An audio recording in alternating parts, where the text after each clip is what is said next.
dicho Sonia que la charla de hoy se titulaba, iba a ser sobre la dignidad del ser humano. En realidad la vamos a titular El hombre y su dignidad como hijo de Dios. Este tema yo creo que es un tema muy importante, no se habla mucho de él. Es decir, es de estos temas que se dan por supuestos, como el valor de los soldados, ¿no? Se le supone, ¿no? Sin embargo, yo creo que es muy importante hablar de él, y cada vez que, cuanto más leo, cuando uno se mete mucho en la red y bueno, lee muchas cosas de las que se escriben sobre la Iglesia, sobre los movimientos de la Iglesia, más cuenta te das de que este es un tema de una importancia extraordinaria. Es un tema muy importante, ¿eh? Entonces vamos a enfocarlo desde la palabra de Dios. Vamos a empezar como siempre leyendo la palabra de Dios. Esta vez es un texto muy conocido de la primera de Pedro, en el capítulo 2, versículo 9. Dice: pero vosotros sois linaje escogido, sacerdocio real, nación santa, pueblo adquirido para posesión de Dios, a fin de que anunciéis las virtudes de aquel que os llamó de las tinieblas a su luz admirable. Pues vosotros en otro tiempo no erais pueblo, pero ahora sois el pueblo de Dios. No habíais recibido misericordia, pero ahora habéis recibido misericordia. Hablar de la dignidad de las personas me parece que es algo muy importante. Se habla mucho en ámbitos políticos, en ámbitos culturales. Las palabras libertad, dignidad, derechos humanos, etcétera, están siempre en la boca de la gente. Pero la impresión que da, yo por lo menos cuando escucho hablar a los políticos, no sé si os pasará a vosotros, y que conste que no soy de los que piensan que los políticos son peores que el resto de la gente. Yo creo que los políticos son iguales que los demás. Lo que pasa es que sus pecados se notan más porque salen más en la tele. A mí me parece que cuando los políticos hablan de esto, lo hacen con la boca pequeña, como que no se lo creen. A veces hablamos de cosas muy chulas, pero con la boca pequeña. Se nota que nuestra vida no respalda lo que decimos. Entonces no somos creíbles. Esto es una cosa que los políticos no acaban de entender. Y a veces en la Iglesia tampoco acabamos de entender esto. Que para que nuestras palabras sean veraces, la gente tiene que percibir que están dichas con todo el corazón, creyéndonoslas e intentando vivirlas lo mejor que podemos. ¿Vale? Cuando digo podemos, digo, o sea, no digo mejor que podemos, digo que podemos del verbo poder. No hay que buscar dobles sentidos a lo que estoy diciendo.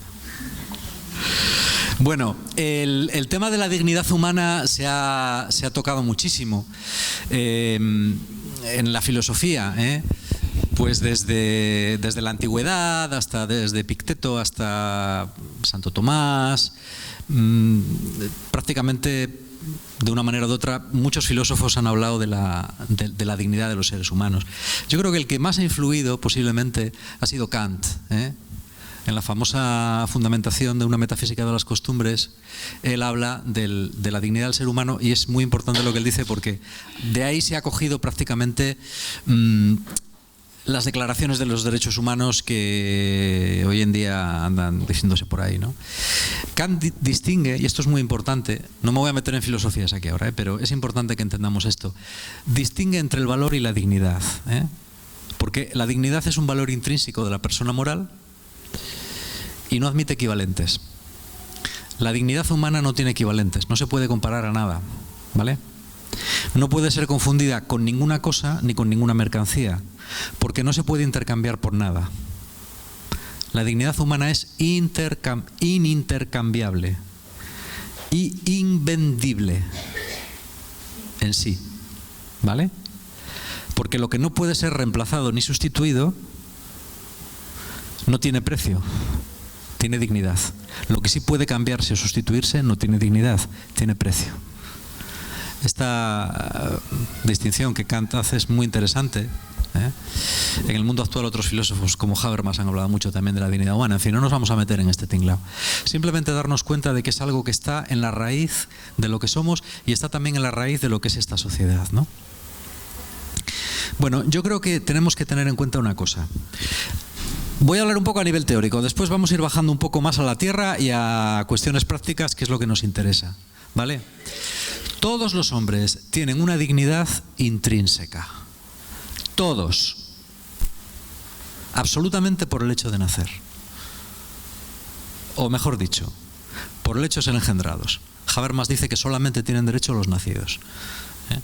Yo no entiendo cómo puede decir eso, pero bueno, él lo dice. Yo creo que el hombre, desde que es engendrado, desde que tiene un ADN propio, es derecho de sujetos y tiene una dignidad que nadie puede alterar. El otro día había llevado yo a Lara a odontología, a Liencres, al hospital de Liencres, y coincidí con Ana Belén. Y Ana Belén llevaba a uno de los chicos de Cazmasa. Nos coincidimos allí, casualmente en la sala de espera. Y era un chaval muy discapacitado, de estos que no pueden hablar, no pueden expresarse, pueden andar con dificultad, ¿no? Estaba así, ¿no? Así todo el rato. Y yo pensaba, es decir, mucha gente consideraría que esta persona no tiene dignidad, porque no tiene, aparte de la forma, es difícil reconocerle como humano. Sin embargo, esta persona tiene tanta dignidad como cualquiera de nosotros. ¿Por qué? Porque es una persona. Incluso la gente que no tiene inteligencia, que no tiene el don de la palabra, que no tiene el don de comunicarse, o el de percibir el exterior, que también los hay así, tiene una dignidad. El mundo actual encuentra mucha dificultad en fundamentar la dignidad humana, pero los cristianos no. Los cristianos lo tenemos muy fácil, porque sabemos que en cuanto somos, en cuanto nuestras vidas han sido permitidas por Dios y queridas por Dios, incluso esas vidas que aparentemente no tienen ningún sentido. ¿Qué sentido tiene un hombre de 40 años tirado en una colchoneta al que hay que alimentar, bañar, cambiar el pañal, así 10, 20, 30, 40 años o 50 hasta que se muere? Los nazis en los años 30 desarrollaron una teoría muy sofisticada que decía que matar a estas personas era un acto compasivo, porque estas personas llevaban una vida indigna. Entonces, matarles era una forma de librarles de su propia indignidad. Los judíos u otras razas, como también eran indignas, en el fondo les hacías un favor matándoles, a ellos y al mundo, porque les librabas a ellos mismos y a los demás de su propia indignidad. En nuestros días, a veces, aunque no se diga en voz alta, a veces los pobres, la gente del tercer mundo, la gente que no es capaz de aportar nada a la economía global, en el fondo es considerada de la misma manera. Se habla mucho de derechos humanos, pero no de los derechos humanos de los pobres. Esto es curioso. De esto el Papa habla mucho y no me extraña.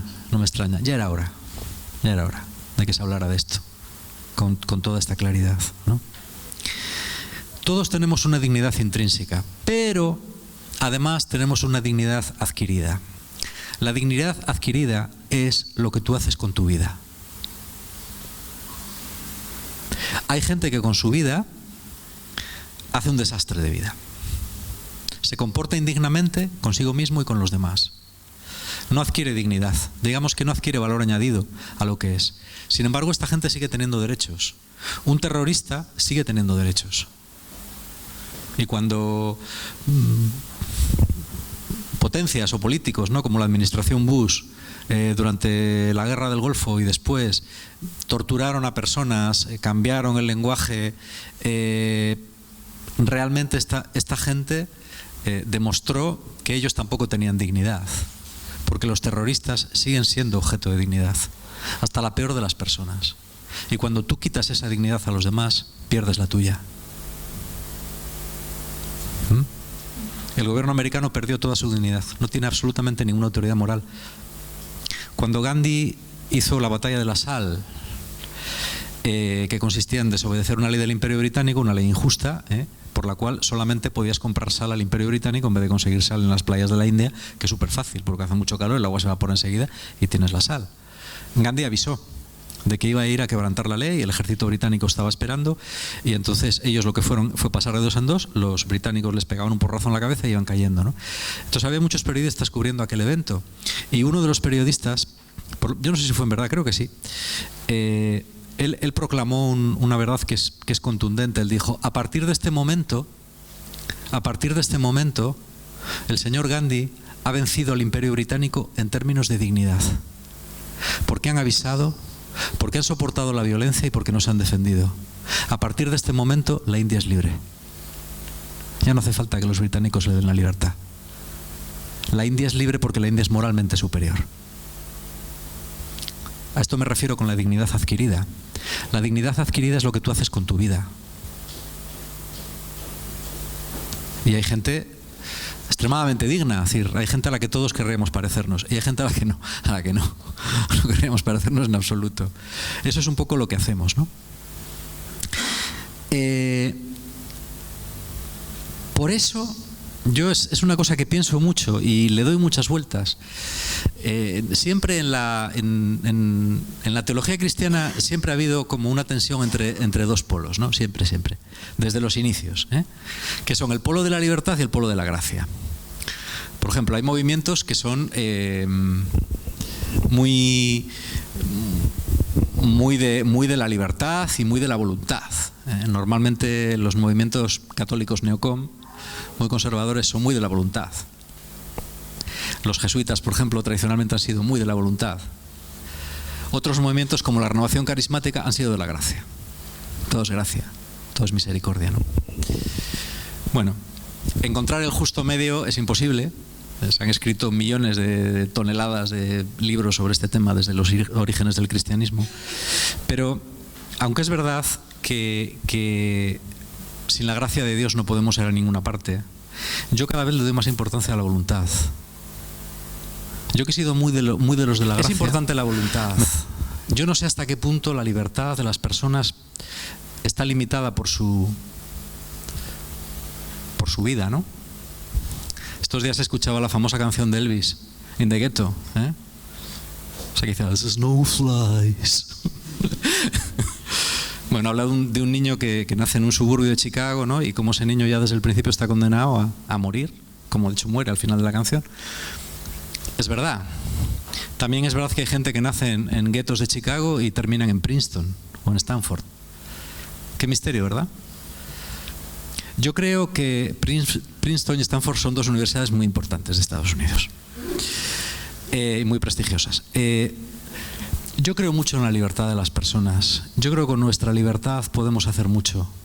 Y creo que cuando con nuestra libertad decidimos crecer, la gracia de Dios no nos falta. Esto parece una chorrada, pero creo que es muy importante.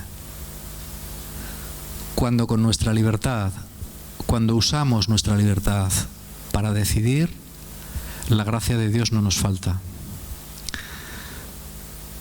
Pero tenemos que usarla.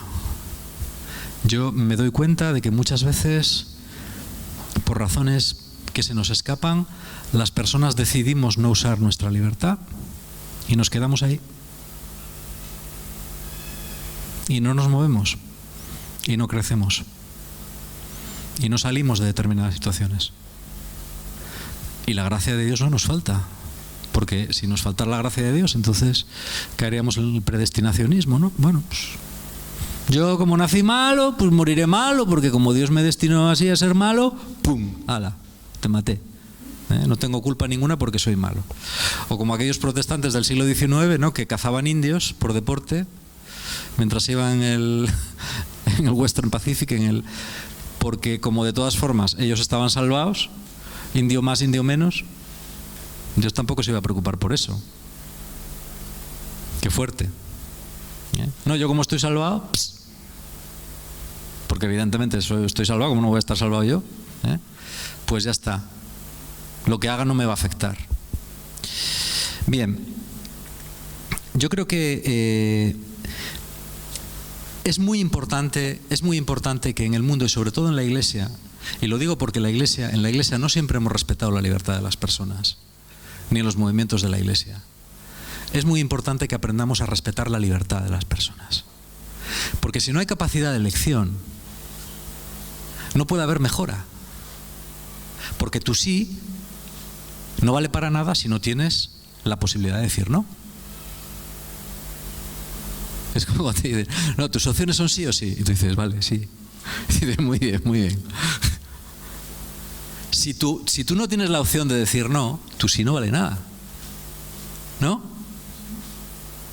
Tienes que tener esa libertad. Incluso tienes que tener la libertad de hacer lo que está mal. Y tienes que tener la libertad de desobedecer y de abrirte la cabeza. Porque Dios te ha dado esa libertad. Y si Dios te la ha dado, no te la puede quitar nadie. Creo que deberíamos pedir mucho perdón. Yo soy de los que piensa que la Iglesia tiene que pedir. En la Iglesia tenemos que pedir perdón por muchas cosas. Sé que esto levanta ampollas. Sé que hay gente que piensa que no, que la Iglesia lo que tiene que hacer es tener paciencia para sufrir todo lo que se le ataca. Yo creo que no, yo creo que tiene que pedir perdón. Tenemos que pedir perdón porque no siempre hemos respetado los derechos humanos, porque no siempre hemos respetado la libertad de los demás a creer lo que les dé la gana. Todos tenemos que pedir perdón. Y somos o tenemos que ser los abanderados de que haya libertad, de que la gente pueda elegir y que pueda elegir de verdad. La sociedad en la que estamos es una sociedad de falsa libertad. Hace poco estaba leyendo no sé qué sobre los valores que más se valoraban en la sociedad mundial, en los países occidentales. El valor más valorado era la libertad. Pero la libertad es aparente, porque una persona no es libre para desarrollarse como persona si no tiene trabajo. O si con el sueldo de una persona de antes haces una reforma laboral y con ese sueldo ahora pagas a 3 personas, pero no se puede vivir con ese sueldo. No hay libertad cuando tú haces un mundo sin fronteras para los capitales. El dinero circula por todo el mundo. Además, a una velocidad increíble. Hoy puede estar en Singapur, mañana puede estar en Chicago y pasado en África del Sur. Hay, amigo, pero para las personas no. Y de eso, algunos de los que estáis aquí lo sabéis muy bien. Te dicen, no, tú no te muevas de ahí. Pero es que aquí vivo en la miseria y el hambre. Bueno, pues te quedas ahí, ajo y agua. Eso no es libertad. No vale una libertad para el dinero y una no libertad para las personas. Eso no es lo que quería Jesús. Eso no está bien. No está bien que tengas que decirles, como tengo que decirles yo a mis alumnos, aprovechar que nuestro instituto es bilingüe en alemán y aprender alemán, porque probablemente si queréis trabajar vais a tener que iros de aquí. Porque el mercado global aquí lo exige, así lo exige. Eso no es respetar la libertad de la gente tampoco. No respetar la libertad de la gente. Se dice que tenemos libertad, pero no la tenemos. Tenemos libertad solamente para aquello que los que mandan deciden que tenemos libertad. Pero no es real y tenemos que ser conscientes de eso. No tenemos libertad cuando ahora mismo tenemos la mitad de horas libres que teníamos en los años 70. Macho, pero es que el tiempo libre es muy importante. Si tú obligas a una persona a trabajar el doble para poder vivir, ¿dónde queda la vida de familia? ¿Dónde queda el desarrollarte, el tener tus aficiones, el relacionarte con la gente, el venir a una reunión a alabar a Dios? ¿Dónde queda si tienes que trabajar 50 horas a la semana o 60? ¿Para poder vivir? ¿O tienen que trabajar los dos? Yo recuerdo que en los años 70, en mi barrio, ya vamos acabando, guapo. En mi barrio trabajaban los padres, las madres no. A ver, no voy a meterme aquí, a lo mejor tenían que trabajar las madres y los padres no. No voy a entrar en quién tiene que trabajar. Pero un sueldo servía para mantener una familia más o menos bien. Ahora no. Ahora no. Entonces los niños tienen que ir a guarderías, tal, la gente no tiene niños, luego se dice que es que claro, que es que en España no tenemos niños. ¿Dónde está la libertad para la gente, para que la gente se desarrolle? No la hay. Es libertad de boquilla, ¿vale? Bueno, yo creo que es muy importante, los cristianos, yo creo que tenemos un papel fundamental en reivindicar la dignidad y la libertad. A pesar de que en ciertos aspectos la sociedad ha mejorado en la dignidad, en otros aspectos se ha perdido en dignidad. A la gente hay que tratarla bien. A la gente hay que tratarla bien. No se puede tratar mal a nadie con ningún argumento, y menos con un argumento religioso. Tú no puedes decirle a nadie, tú tienes que obedecer y ya está. Porque Dios no se lo dice a la gente. Si tú le dices eso a alguien, le estás quitando su dignidad humana. Si obedeces es porque tú crees que debes obedecer. Mirad, ayer os cuento una anécdota, para enfocar el tema desde otro aspecto. Ayer estábamos en Casar, en el Río. Como era mi cumpleaños, gracias. Lidia, Mario y Israel decidieron que yo tenía muchísimas ganas de ir al río, ¿no? Y que entonces me iban a hacer el favor de... Me dijeron, papá, como tú tienes muchas ganas de ir al río a Casar y hoy es tu cumpleaños, llévanos al río. Literalmente, ¿eh? O sea, esto es manipulación, pero vamos, total, ¿no? Pero bueno, hacía calor y tal, y dije, bueno, venga, pues ala, yo no lo conocía, digo, vamos al río famoso y tal, y fuimos al río, ahí nos estuvimos bañando y muy bien. El sitio está muy bien, no sé la contaminación que habrá orgánica, supongo que bastante, pero bueno. Pero estuvimos un buen rato y había varios grupos de chavales, ¿eh? Lo están pasando en grande, tirándose. Algunos se subían a un árbol que había y se tiraban al río desde 7 metros de altura o más. Y había un grupito de niñas de 14 años o así que estaban a la orilla del río jugando a las cartas. Y mientras estaban escuchando reggaetón, bueno, en sus distintas variantes. Y bueno, yo cuando terminé de bañarme me senté y tal, estuve sentado ahí mientras se bañaban los críos a la orilla del río y las tenía ellas detrás. Y estaba escuchando la conversación. La conversación era: ¿qué puta mierda de carta me ha salido? Joder, me cago en tal, me cago en no sé qué, me cago en tal. Pero así, ¿eh? Joder, bueno, fumando. Joder, porque tal, porque no sé qué, porque no sé cuántos, ¿no? Y mientras la música de fondo, ¿no? Ay, querida, porque yo te llevo a la cama y beso tu boquita linda. Y ay, tu boquita sabrosona. Mirar, había tal cantidad de suciedad verbal por centímetro cuadrado, ¿eh? Que yo estaba escuchando aquello y digo, joder, macho. Digo, pobres criaturas. ¿Eh? O sea, había una auténtica contaminación. Yo pensaba, yo soy muy de la libertad, pero yo, desde luego, los estudios donde se graban estas canciones, yo mandaría salir a la gente y los bombardearía con drones, ¿eh? Mandaría drones cargados de misiles y pum, pum, pum. Los destruiría a todos. Porque digo, están dañando el alma de estas criaturas. Esta música está dañando el alma de estas criaturas. Y no es ponerme súper espiritual. No. Es la verdad. Estas canciones están manchando su alma. Es así. Y, bueno, aparentemente no le importa a nadie. Digo, esto que están escuchando es como ver una película pornográfica. Es exactamente igual. Puede que sea hasta menos, hasta más dañino. Porque una película pornográfica probablemente no se identificarían con muchas cosas o les parecerían desagradables, pero esto no. Y esto va entrando en el alma de la gente. Estas niñas lo van a tener muy difícil para ser libres. Van a tener muy difícil para sentirse dignas. Esta música está enseñándolas que ellas son una basura. Dame tu boquita linda, pero bueno, como si fueras un melón. Pero eres una persona, joder, no eres un melón. A ver. Esta estética que llega a considerar el cuerpo de las personas como si fuera un filete comestible, exactamente igual. Estamos en una era de la indignidad y lo primero que tenemos que hacer los cristianos es recuperar el concepto de dignidad personal. Me gusta mucho, hay un libro de Danny Silk, uno de los pastores de la iglesia de Bethel, que se titula La cultura del honor. Es muy original, ¿no?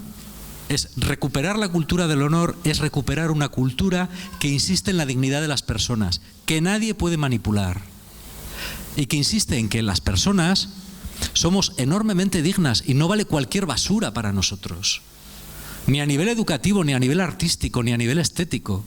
No nos pueden dar basura. A los niños no les pueden dar basura. Esas músicas son basura. Muchos programas de televisión son basura y está atentando contra su libertad y contra su dignidad como hijos de Dios y como hijos nuestros también. Y esto es muy importante y hay que decirlo. Tenemos que recuperar esta cultura del honor. En uno del libro, me parece que se llama Revolución Moral, que lo escribe otro de los pastores de Bethel, Chris Vallotton. Él cuenta cómo, dice, un día estaba yo mentoreando a un chico y que tenía una chica con la que estaba saliendo y tal, y me dice, Chris, tengo que decirte una cosa y tal, y dice, ¿qué? Dice, es que el otro día estuve con fulanita y le toqué los pechos así bastante. Y yo le dije, chico, has tratado con deshonor a una hija del rey. Eso no se hace. No le dijo, es que eso está mal, eso es pecado. No. Has tratado indignamente a una hija del rey. Y eso no se hace. Lo primero tienes que ir y pedirle perdón por haber hecho eso. Dice, no, pero es que a él le gustaba. Es igual. Pídele perdón. Y a lo mejor ella tiene que pedirte perdón a ti por haberte dejado. Oye, me gustó el concepto. Pero no era un concepto moral solamente. Era un concepto de dignidad personal. Tú eres demasiado digna como para que un chico manosee ciertas partes de tu cuerpo simplemente por gusto, porque te está utilizando, está atentando contra tu dignidad. Vamos a dejarnos de moralinas. Ese concepto es correcto, es bueno. ¿Por qué? Porque esa chica es una hija del rey, chaval. No puedes tratarla de cualquier manera. Yo muchas veces les digo a mis alumnas, vosotras sois princesas. Y se me quedan mirando como las vacas al tren. Sois princesas y nadie tiene derecho a trataros con menor categoría. A pesar de que esta sociedad os está diciendo que sois una basura, porque no tenéis el pelo tratado con champú no sé qué, porque no midáis no sé cuánto y porque tenéis el culo no sé cómo, es mentira. Sois unas princesas y los chicos también sois unos príncipes y tenéis que comportaros como tal. La dignidad personal se trabaja en público, pero también se trabaja en privado. Yo recuerdo un confesor que yo tenía que me gustaba mucho porque en su despacho, donde me confesaba, tenía un dibujo. El dibujo era muy malo, pero era como un árbol así azotado por la tormenta y ponía, el lema era, en la tormenta también sacerdote. Mira qué chulo. Es decir, incluso en momentos muy chungos, no olvides quién eres. No olvides la dignidad que tienes. Trátate con dignidad. No hagas nada, ni aunque sea delante del espejo, que atente contra tu dignidad. Porque tú eres muy importante, tú eres muy valioso. Muy valioso. Tienes que ponerte, yo es una cosa que le recomiendo a la gente joven, ponte todas las mañanas delante del espejo y di, yo valgo mucho porque soy hijo de Dios. Yo valgo mucho porque soy hija de Dios. Yo no tengo por qué aguantar cosas indignas de un hijo o de una hija de Dios. Yo no tengo por qué ensuciar mi alma o mi cuerpo o mi mente o mi ambiente o lo que sea con basura porque yo soy un príncipe y merezco ser tratado como tal. Porque Jesús murió por mí en la cruz. Esto es la cultura del honor. La cultura del honor, es decir, no tiene nada que ver con la soberbia, para nada. Ni con la falsa, ni con el postureo falso que se lleva tanto ahora. No, es otra cosa más profunda. No es decir, no, yo es que soy la más guay del mundo. No. Los demás son igual de guays, pero tú eres una princesa, tú eres un príncipe. Porque eres un hijo de Dios.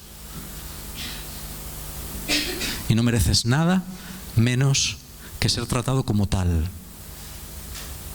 Nadie, ni en broma ni en serio, puede tratarte con falta de dignidad, ni con falta de respeto. Y tú tampoco debes hacerlo con nadie.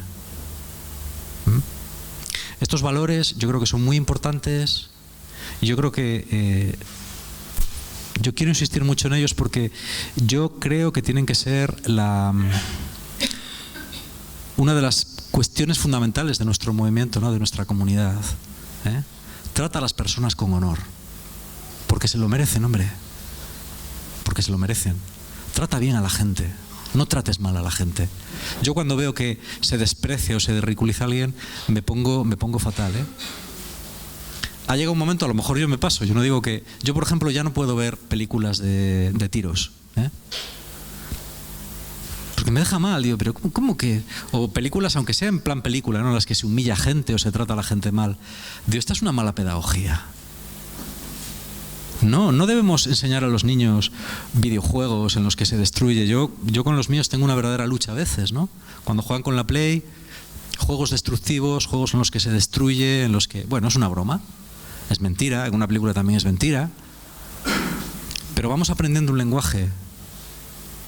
Cuando alguien sale y te pone en la cabeza, ponte de rodillas, te voy a volar la cabeza, hijo de tal. Eso no es bueno, eso no es una buena pedagogía. Eso es basura mediática. Yo cada vez lo veo peor, de hecho ya normalmente ya cambio, no veo eso. Porque me parece que es indigno.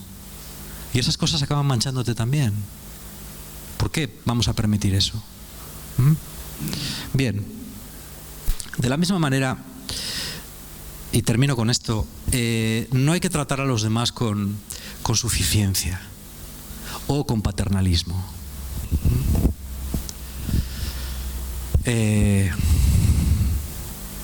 Iba a poner un ejemplo concreto, pero no lo voy a poner, porque muchos de aquí conocéis el ejemplo, así que no lo voy a poner, o podréis conocerlo. Muchas veces que alguien te trate con... Yo me acuerdo una vez que estábamos hace ya muchos años, en un encuentro cristiano. Yo creo que era en Villacarriedo. Tal vez vosotros dos, Verónica y Bor, estabais, y a lo mejor Antonio también. Y yo recuerdo que vino un señor una vez a hablarnos pues del matrimonio, de tal, no sé qué, ¿no? Una cosa horrible.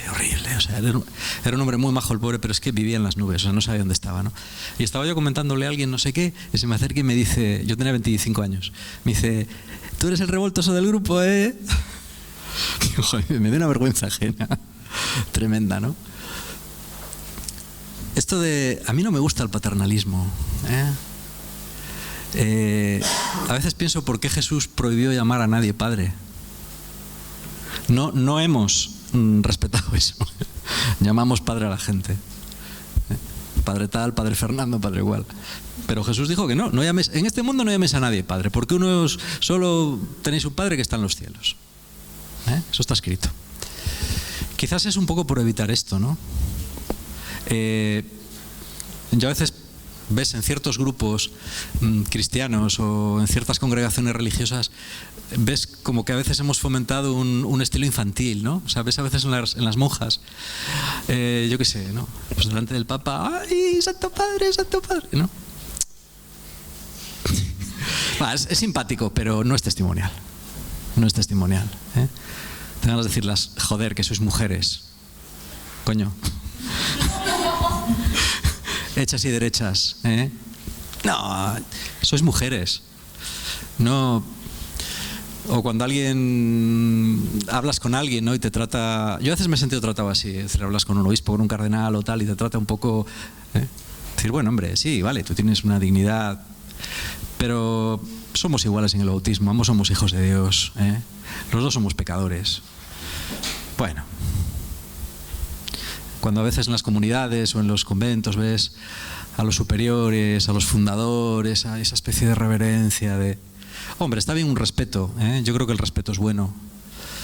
Pero esa reverencia infantil que parece que como que lo virtuoso es mantener a las personas en un estado de minoría de edad, de infantilismo, ¿no? Eso no, yo creo que eso no es del Evangelio. Yo creo que... lo que tenemos que luchar es por devolver a las personas la dignidad que Jesús nos muestra. ¿Cómo tenemos que ser? ¿Cómo era Jesús? ¿Cómo era Jesús? Termino con una anécdota sobre la dignidad y el valor de la propia dignidad. En 1956, creo que fue, en la Unión Soviética, no sé cómo estaréis de historia, en la Unión Soviética se decidió empezar a criticar la época de Stalin, la época anterior. Hacía 3 años que Stalin había muerto y se empezó poco a poco, a Stalin le habían convertido en un dios y se empezó a criticarle desde el poder, ¿no? Poco a poco, para que la gente no... Y por lo visto un día estaba Khrushchev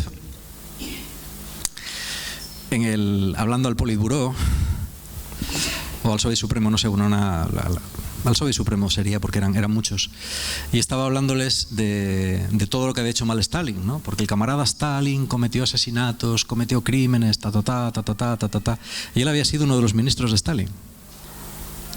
Y entonces alguien dijo desde el fondo: ¿dónde estabas tú, camarada Khrushchev, cuando se cometían esos crímenes? Había mucha gente. Y Khrushchev se cayó, cogió el micrófono y dijo: ruego a quien ha dicho esas palabras que tenga la bondad de ponerse en pie. Y un silencio. Allí no se movía ni una mosca, ¿no? Todo el mundo callado y tal. Y Khrushchev esperó unos momentos y dijo: querido amigo, seas quien seas y estés donde estés, yo estaba en ese momento donde estás tú ahora mismo. Callando la boca con miedo. Y el escritor que cita esto dice: Jesús se habría levantado. Jesús habría dicho eso y se habría levantado. Eso es dignidad. Amén.